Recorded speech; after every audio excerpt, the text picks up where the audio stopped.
The fluorescent lights hummed overhead as Marine Sergeant Jack Miller trudged down the sterile corridor of Area 77, cursing his terrible luck at poker. Earlier that evening, the rest of his squad was probably sleeping soundly while he was stuck pulling the graveyard shift guarding their newest acquisition, a massive Krivaxian warrior. Standing outside the reinforced containment cell, Jack glanced through the electromagnetic barrier at the alien prisoner designated as Subject K-137. Though the guards had taken to calling it Corax after it had crushed a titanium restraint like paper during initial capture, the creature sat cross-legged in the center of its cell, its metallic grey skin occasionally rippling with patterns of blue bioluminescence. Most guards kept their distance after watching the security footage of Corax single-handedly decimating an entire platoon during its capture.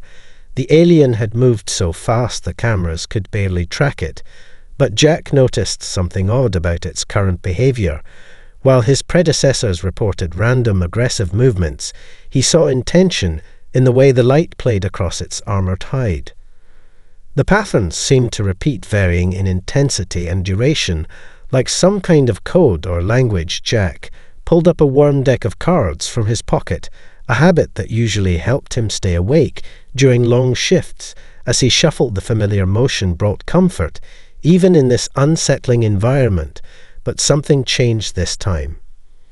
Corax's head turned slightly, its four eyes fixing on the cards. The bioluminescent patterns shifted, becoming more pronounced and synchronized. With each shuffle, Jack froze mid-motion, and the lights dimmed.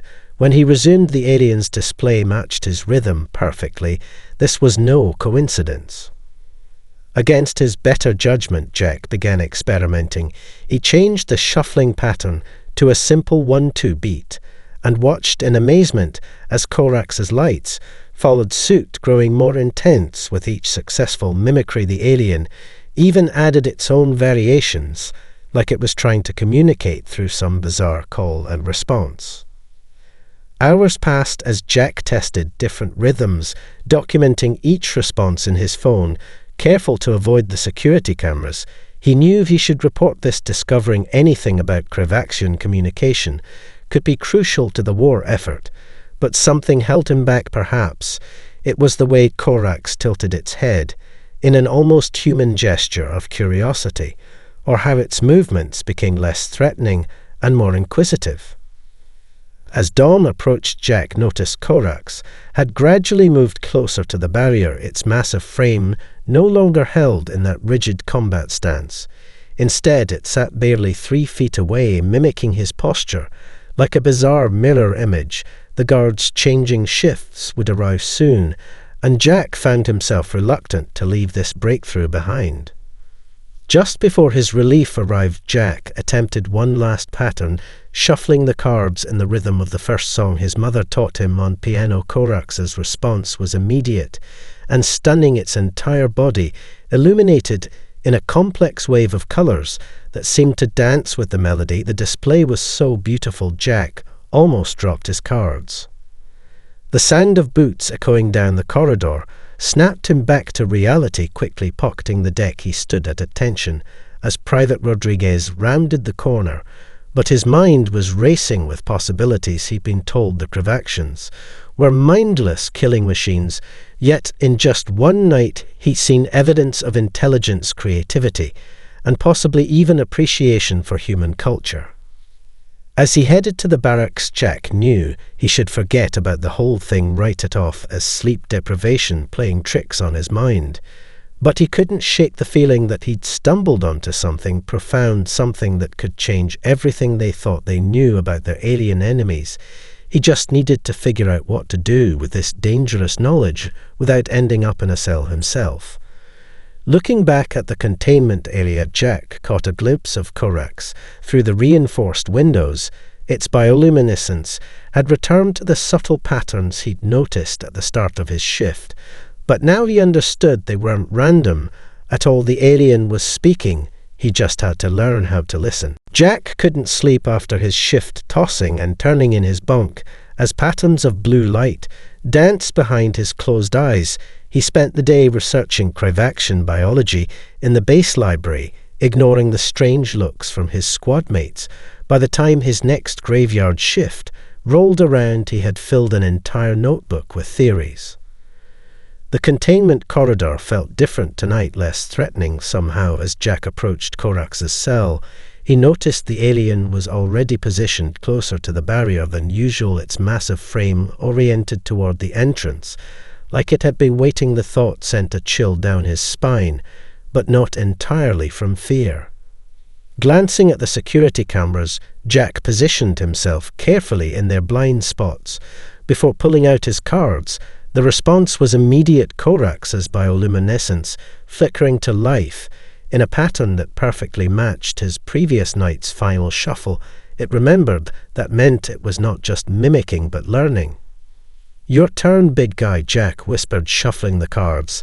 In a simple pattern, 1, 2, 3, pause, 1, 2, 3, pause, he watched in amazement as Corax not only repeated the sequence, but added a fourth beat, creating what felt like a question. The alien's massive clawed hands moved in perfect sync with its light display. For the next hour, they built on this foundation. Jack would create a rhythm and Corax would respond, adding complexity each time. Soon they had developed nearly 30 distinct patterns, each seeming to carry different meanings. The breakthrough came when Jack accidentally dropped his cards, scattering them across the floor. Corax's immediate light display was completely new, rapid pulses of deep red spreading across its armored skin. Like a warning, Jack realized with a start that the alien was trying to alert him about the approaching guard patrol. He gathered the cards just as Rodriguez rounded the corner for his routine check. That close call should have scared Jack off instead. It only fueled his fascination. The next night, he smuggled in a small notebook and began documenting every pattern, mapping them to possible meanings.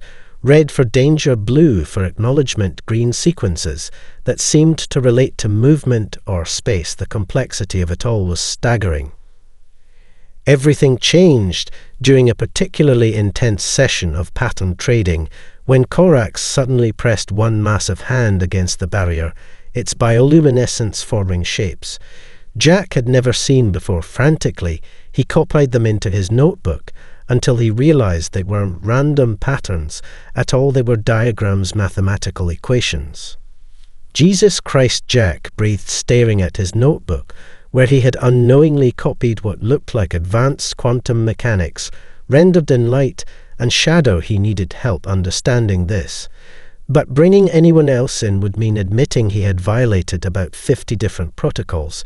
His career would be over if he was lucky. The decision was made for him when Emily Martinez from Xenolinguistics walked in on one of their sessions. Instead of reporting them, she stood transfixed, watching the intricate dance of light and motion between human and alien, her clipboard falling forgotten to the floor. "This changes everything," she whispered. Emily, whose security clearance was higher than Jack's, revealed that she had been studying Krivaxian communication for years, but had never seen anything like this. The light patterns were just one component. The movement, timing, even the spaces between signals, all carried meaning. They weren't just communicating, they were sharing complex ideas. Over the next few nights, Jack and Emily worked together, documenting everything, while Corax seemed to understand their intent, matching its speed to their ability to record and interpret the alien was teaching them. But the question that kept them up at night was why what was so important that a captured Krivaxian warrior would risk sharing their species' secrets. The answer came in a burst of crimson and gold light that formed a three-dimensional star map in the air. Between them, Corax wasn't just teaching them to communicate, it was trying to warn them about something worse than the war, something that threatened both their species. Emily's face went pale as she translated the final sequence, "They're coming." 3 days of intense study left Jack and Emily bleary-eyed, but exhilarated. They had barely scratched the surface of what Corax was trying to teach them, the alien perception of time itself. was fundamentally different, experiencing minutes as hours and hours, as mere moments. Suddenly, the infamous Kravaxian battle speed made perfect sense. Emily hunched over her quantum mathematics textbooks, cross-referencing the light patterns with known equations. "This is insane," she muttered. "Their entire language is based on mathematical constants. They don't just speak in patterns, they communicate in universal truths." Jack watched as Corax demonstrated a complex sequence that Emily swore represented Einstein's field equations. The breakthrough in understanding came at a price. Dark circles formed under their eyes from long nights of secret study. Their colleagues started asking questions about their sudden friendship and unusual hours. Jack's squadmates teased him about dating the hot scientist, while Emily's research partner, Dirk Hayes, grew increasingly suspicious of her new theories. Everything went sideways during their 15th session. Emily burst into the containment area. Her usual composure shattered. "Hayes accessed my private files," she gasped. "He knows," before she could finish. Alarms blared throughout the facility, red lights washing the corridor in a crimson glow that made Corax's bioluminescence seem dim in comparison. Security teams swarmed the area, led by Dr. Marcus Hayes himself, flanked by stone-faced military officers. Jack's heart sank as he recognized Colonel Richards, the facility commander. Hayes smiled thinly as he approached. His research notes show an unprecedented breakthrough in Kravaxian communication. The colonel said, "But your methodology is questionable." Emily stepped forward, her chin raised defiantly. "We've learned more in 2 weeks than you have in 10 years, she shot back. "They're not our enemies, they're trying to warn us." Hayes laughed coldly. "Warn us about what exactly, Dar Martinez?" "Their impending surrender." The colonel's expression hardened as he gestured to the guards. "Secure these two." But Corax had been watching and understanding far more than anyone realized. The alien's massive frame suddenly blazed with light so intense it overloaded the security cameras. In that brief moment of darkness, they heard the distinctive hum of the electromagnetic barrier. Powering down, Hayes had miscalculated by bringing his evidence straight to the containment area. The backup lights kicked in, revealing Corax standing at its full terrifying height, but instead of attacking, the alien began projecting images into the air using its bioluminescence, creating a 3-dimensional display that showed massive ships, unlike anything human or Kravaxian, approaching from deep space. The mathematical equations surrounding the projection told a story of civilizations, harvested brutal efficiency and patient hunger. Colonel Richards raised his hand, stopping the guards from advancing. His extensive combat experience, recognizing the difference between a threat display and a desperate attempt to communicate. The images shifted, showing Earth and the Kravaxian homeworld falling to these entities. Hayes sputtered protests, but Emily's voice cut through the chaos. "They forced the Kravaxians to attack us," she translated, watching the light patterns with growing horror. "They're shepherds, driving our species to fight each other, weakening us. Before they arrive, making us waste resources and intelligence, fighting the wrong enemy." Corax confirmed her interpretation with a solemn pulse of deep blue. Jack stepped forward, despite the guards' weapons trained on him. "They didn't start this war, sir," he addressed the colonel, "but they're trying to help us end it before it's too late." The alien's next sequence of lights needed no translation. It showed both species fighting together against the approaching threat. The colonel holstered his sidearm and ordered his men to stand down. "Two species that can overcome their differences and learn to communicate across such vast barriers," he mused, "might just stand a chance against these shepherds." Hayes began to object, but Richards cut him off with a sharp gesture. "We've been fighting the wrong war, Dr. Time to choose the right side." As the colonel began coordinating with facility command, Jack glanced at Emily, then at Corax. The alien's lights pulsed in what they now recognized as approval. They had taken the first step, but learning to communicate had been the easy part.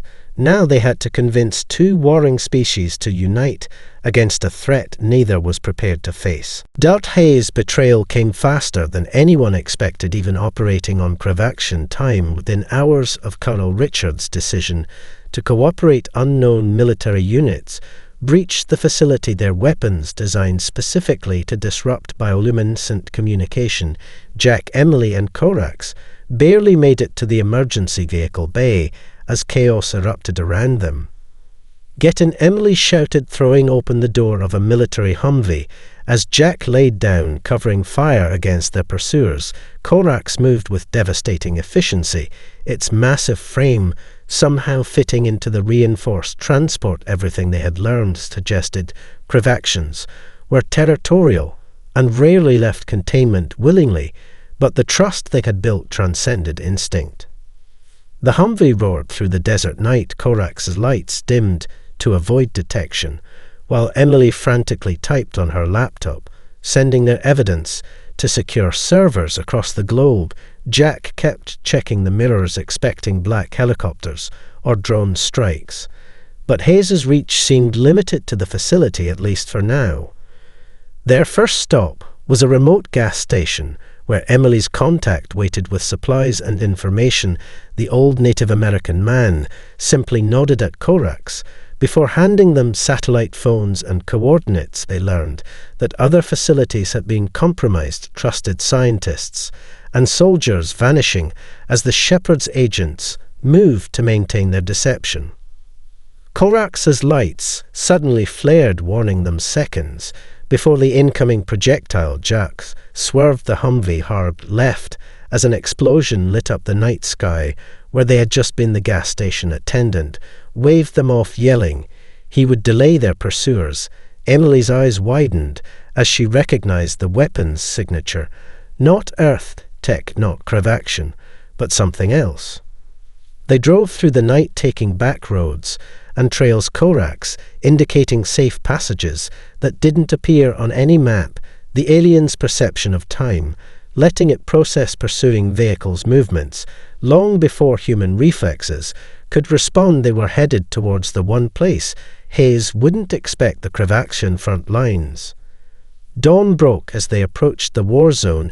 Emily worked to translate their warning into Cravaction light patterns, while Jack focused on avoiding both human and alien patrols. Corax sat unusually still, its lights forming complex equations that Emily said described weaknesses in the Shepherd's technology if they could just reach the Cravaction command.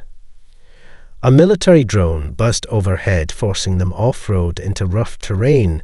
The Humvee's suspension groaning in protest. Jack's training kicked in as he navigated the harsh landscape. But their pursuers were closing in. "We need a distraction," he shouted over the engine's roar. Emily looked up from her laptop, then at Corax, who was already moving. The alien warrior pressed one massive hand against the Humvee's roof, its bioluminescence building to blinding intensity. Emily gasped as she translated the pattern. "It's going to signal the nearest Cravaction patrol." Jack realized what that meant. They'd be caught between human forces and alien warriors, but Corax's lights pulsed with what they now recognized as trust. The response came faster than expected. 3 Cravaction vessels appearing over the ridge, their weapon systems charging. But Corax was already communicating the mathematical proofs of their situation, spreading across its skin in desperate speed. The pursuing vehicles screeched to a halt, caught between two forces, the drone spiraling away as its systems were overwhelmed by alien countermeasures. For one tense moment, the future balanced on a knife's edge. Then the lead Cravaction ship lowered its weapons. Corax's light patterns had conveyed not just their situation, but the greater threat the Shepherds posed. The alien vessels moved to form an escort around their Humvee as they proceeded toward Cravaction command. Emily laughed almost hysterically as she translated the latest communication. "They're calling Corax a truth speaker. It's their highest honor." Jack watched in the mirror as human pursuit vehicles retreated, but he knew Hayes wouldn't give up. The Shepherds had spent too long manipulating both species to let their deception fail now. As they drove deeper into Crevaxian territory, Jack realized the easy part was over. They had escaped, expose a conspiracy, and bridge the gap between species. But ahead lay the real challenge, convincing two armies to stop fighting each other and unite against an enemy that had spent centuries ensuring they never learned to communicate now. They just had to hope they had enough time to make both sides listen. The Crevaxian command center defied human expectations. Instead of the brutal military complex they had imagined, they found themselves in a vast crystalline structure that pulsed with living light. Emily's eyes widened as she realized the entire building was one massive communication array. Corax's pride radiated through its bioluminescent patterns as they entered. Jack had expected immediate hostility, but the Crevaxian High Command moved with precise ceremonial grace, their massive frames flowing through complex light exchanges that Emily struggled to translate. They're not just talking, she whispered. They're sharing memories, entire battle strategies, and tactical analyses in seconds. What takes us hours of briefings they process in moments. The breakthrough came when Corax stepped forward, its light patterns merging with the building's crystalline structure. Suddenly, the air filled with three-dimensional star charts, showing both human and Crevaxian space, but also something else, vast dark regions, where stars should be. Emily's translation software crashed, trying to process the data volume, while Jack felt his soldier's instincts screaming danger. High Commander Vexor, the largest Crevaxian they'd seen yet, approached its armor bearing countless light patterns that shifted like living constellations. Emily gasped as she interpreted its message. They'd been watching the shepherds for centuries, Jack gathering more than human monitoring stations. Ever could the enemy ships weren't approaching, they were already here, hiding in plain sight. The revelations came faster after that Crevaxian long-range sensors had detected quantum anomalies throughout both species' territories. The shepherds didn't just manipulate, they infiltrated, replaced key figures, drove wedges between potential allies. Hayes wasn't just a traitor, he might not even be Hayes anymore. The real horror of their enemy's patience began to sink in. A sudden alert rippled through the command center's crystalline walls. Human forces were mobilizing along the front lines, but something was wrong. The attack patterns made no strategic sense unless Jack realized aloud. They're not trying to win, they're trying to force both sides to commit their reserves. Emily's eyes widened as she connected the dots. The shepherds were forcing a final battle to weaken both species before revealing themselves. Corax's next communication sent chills through everyone who could interpret it. The shepherd ships were powering up throughout both territories. They had hidden in asteroid fields, gas giants, and planetary rings for decades, waiting for this moment when both species would be at their weakest, their strategy of divide and conquer nearly complete. But they had made one critical mistake. They never expected their carefully managed conflict to produce cooperation instead of destruction. Jack watched in amazement as human and Crevaxian tactical displays merged in the crystalline structure, showing true real-time coordination for the first time in the war's history. Emily worked frantically with Crevaxian communication specialists to establish translation protocols that could work at combat speed. High Commander Vexor's next display showed thousands of ships hidden throughout their territories, but also revealed something else. The shepherds' quantum signatures had a weakness. Their need to stay hidden made them vulnerable to a specific frequency of bioluminescent energy. If they could modify enough human and Crevaxian ships with the right sensors, they might have a chance. The next few hours passed in a blur of activity, Jack coordinating with human military commands that were still willing to listen, while Emily worked to integrate communication systems that were never meant to interact. Corax moved between them, its presence a bridge between species that had spent too long seeing each other as enemies instead of potential allies. A warning flashed through the crystalline structure. Hayes had been located approaching Crevaxian space in a commandeered experimental vessel. But his quantum signature was wrong. Emily's software finally cracked the pattern. He wasn't human anymore, hadn't been for months. The Shepherds had replaced him long ago to ensure humanity and the Cravaxians would never discover their true enemy.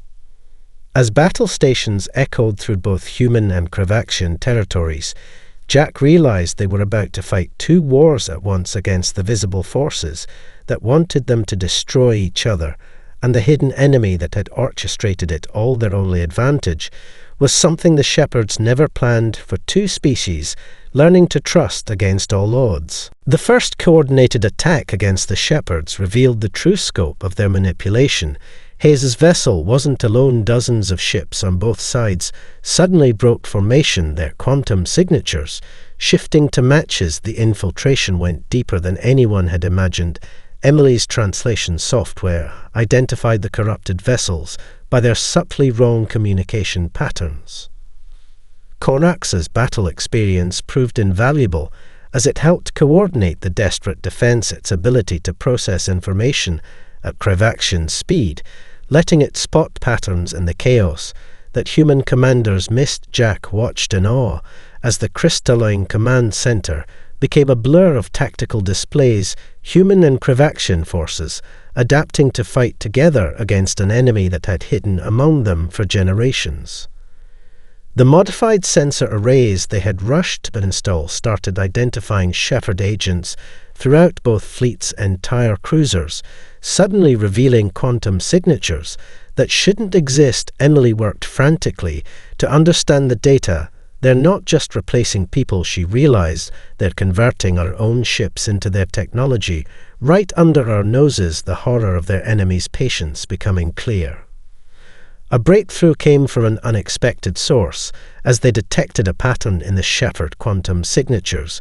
One of the Cravaxian scientists noticed that the corrupted ships avoided direct bioluminescent exposure.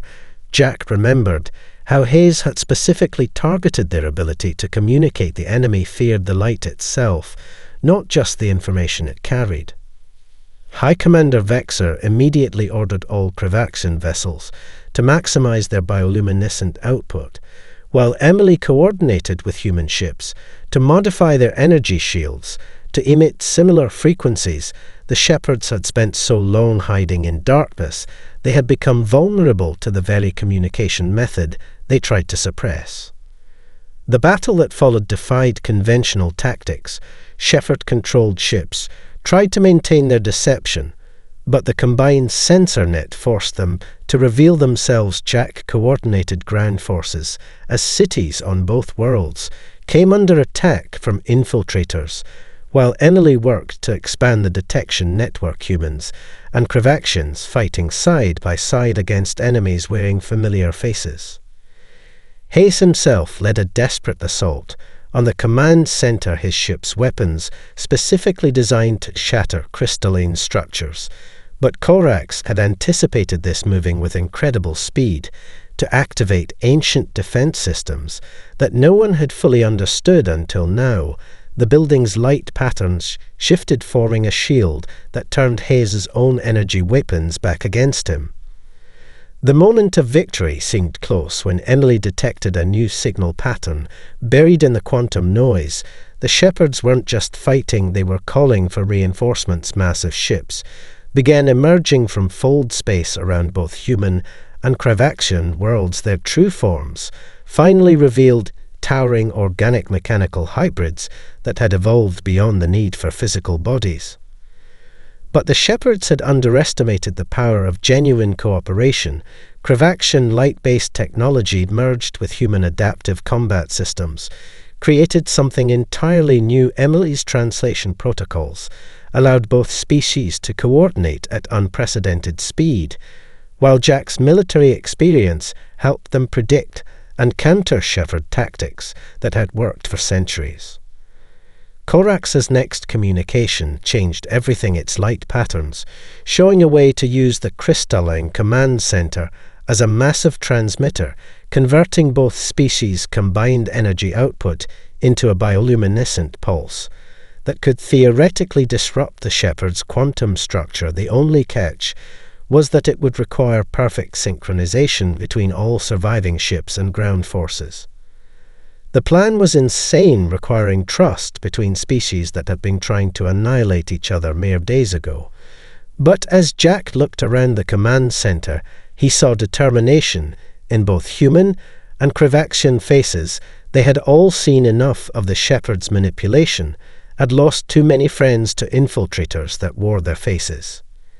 Emily's voice shook as she translated the final command sequence, while Corax moved to interface directly with the crystalline structure, its massive frame becoming a living conduit for the combined power of two civilizations that had finally learned to communicate. The Shepherds never understood that their greatest weapon against both species would become the key to their defeat. As energy levels built toward critical levels, Jack realized that win or lose this moment would change everything. The Shepherds had spent centuries ensuring humanity, and the Kravaxians would never trust each other, but in doing so they had forced both species to evolve beyond their limitations.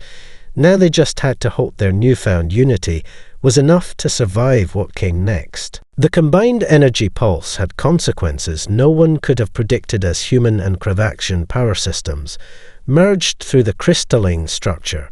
Emily's translation software detected something extraordinary happening. The light patterns weren't just communicating, they were evolving, creating a new language that both species could understand instinctively. Corax's massive frame trembled with the strain of channeling such power, its bioluminescence reaching frequencies that made Hayes's corrupted ship recoil in agony. Jack coordinated with ground forces as similar crystalline structures began emerging from hidden locations across both worlds. The Shepherds hadn't just been fighting a war, they had been suppressing technology that could unite their enemies.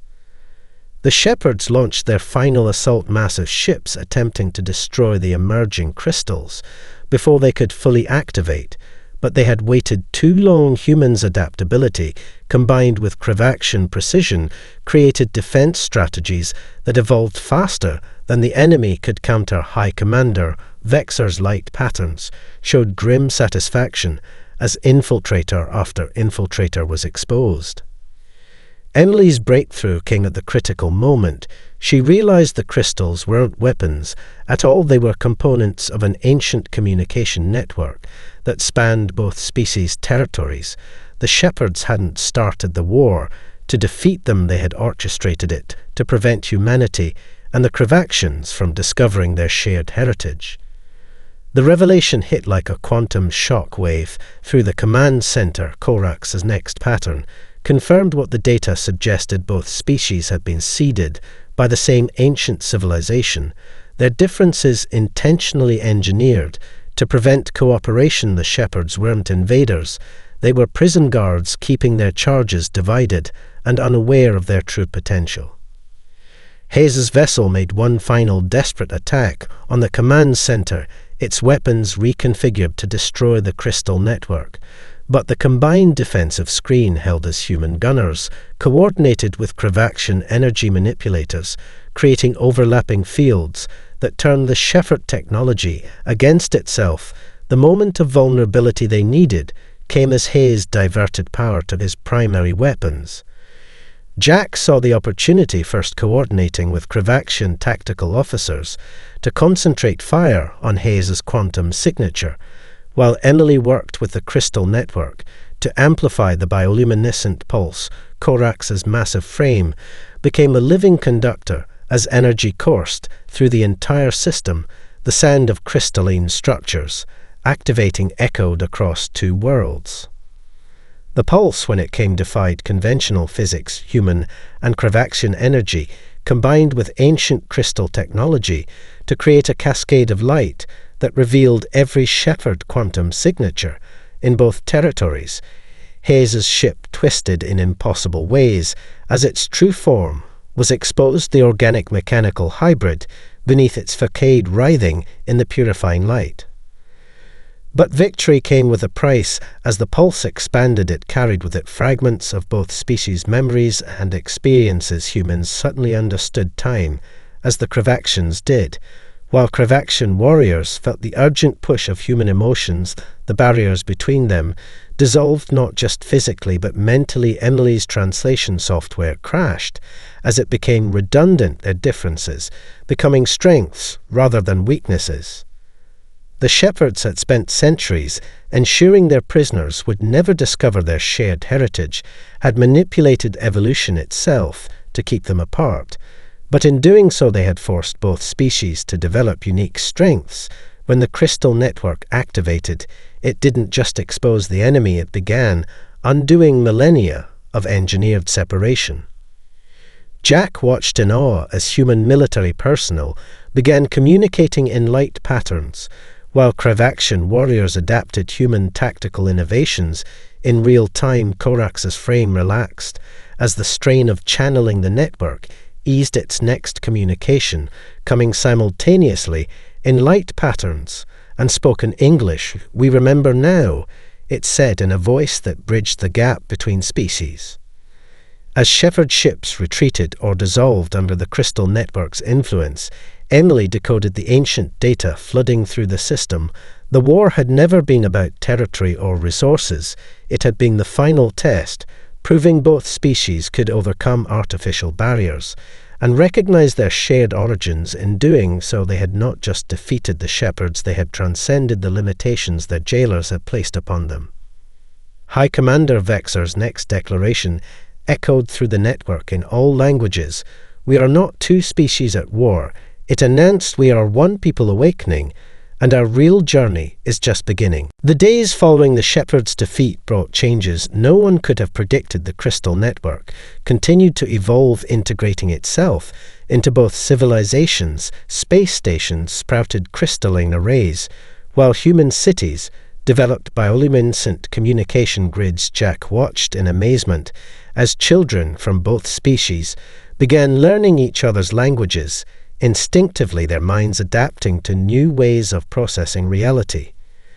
Emily's role transformed from translator to historian as the crystal network revealed more about their shared past. The ancient civilization hadn't just seeded both species, they had encoded their entire history into the quantum structure of reality itself, waiting for their descendants to evolve enough to access it. Corax worked tirelessly, helping both sides understand the flood of information, its unique position as a bridge between worlds, making it invaluable. The shepherds had not been completely destroyed. Their retreat left questions that demanded answers. Patrol ships occasionally detected quantum signatures at the edges of known space, suggesting they were watching, waiting, perhaps even evaluating.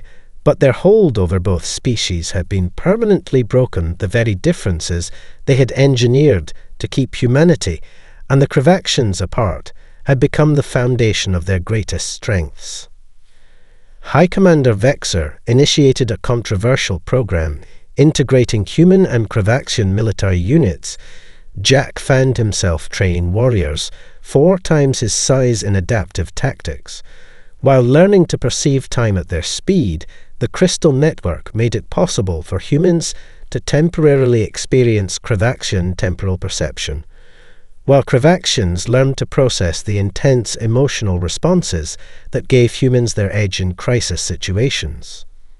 The most profound changes were personal. Emily discovered she could maintain light pattern communication even without the crystal network active, theorizing that the pulse had permanently altered both species at a quantum level. Researchers documented cases of human children developing bioluminescent capabilities, while young Cravaxians showed unprecedented emotional intelligence, the artificial barriers between species dissolving with each generation. Corax underwent perhaps the most dramatic transformation as neural patterns from both species integrated through the crystal network.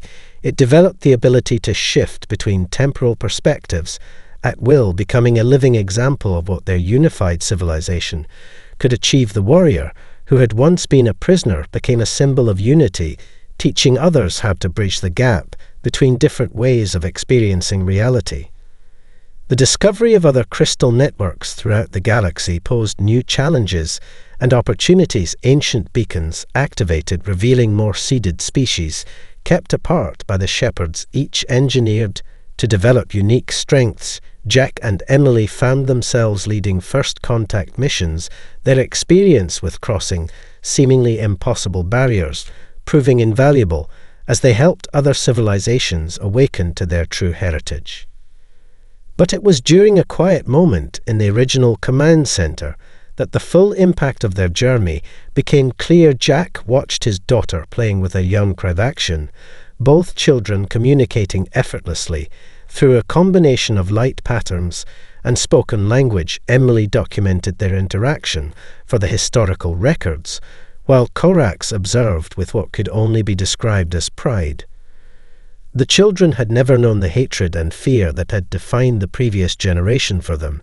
The idea that humans and Kravaxians had ever been enemies seemed impossible. Their natural ability to switch between temporal perspectives and communication methods, demonstrating how artificial the barriers between species had been. Their laughter echoing through the crystalline structure in patterns of light and sound. High Commander Vexor's final assessment summarized their transformation perfectly. "We were never meant to be enemies," it declared in a broadcast that reached all awakened worlds. "We were meant to be catalysts for each other's evolution. The shepherds feared our potential, because together we represent something they can never understand: the power of overcoming artificial limitations to recognize the unity beneath our differences."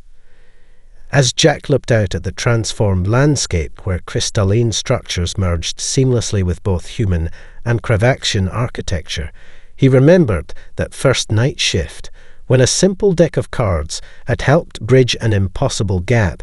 Emily squeezed his hand, her skin shimming slightly with unconscious light patterns, while Korax's massive frame reflected the sunset in complex mathematical sequences that spoke of possibilities yet to come. They had started as enemies, became allies, then friends, and finally family, not just as individuals, but as species, proving that the greatest strength of sentient beings wasn't in their differences or similarities, but in their ability to grow beyond what anyone, even themselves, thought possible. The end of the war hadn't just brought peace, it had opened the door to their next evolution. And somewhere out in the darkness, the shepherds watched as their former prisoners took their first steps into a future they had never been meant to achieve.